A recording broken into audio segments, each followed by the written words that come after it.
Daan-daang taga-suporta ng nasawing Ateneo student-athlete na si Rene Baterbonia ang dumalo sa funeral mass at libing niya kaninang umaga. May ulat on the spot si James Paulo Yap ng GMA Regional TV. James?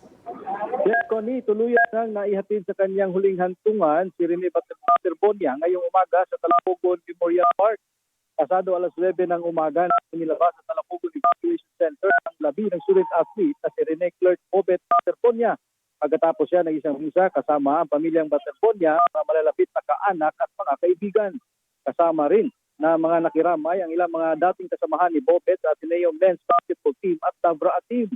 Tumalo rin si Senador Robin Padilla at ang kapatid na si Bibi Gandanghari. Nilahukan din ng daan-daang supporters ni Rene ang kanyang libing na hindi ininda ang init at ilang kilometrong paglalakad patungo sa sementeryo. Bagamat ay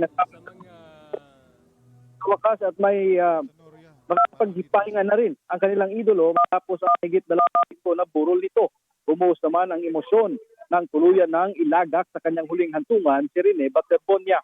Nakiisa din, Connie, sa libing ni Bobet ang mga opisyal ng Ateneo de Davao University, pati na rin ang mga dating kasamahan niya. Connie? Maraming salamat, James Paulo Yap ng GMA Regional TV.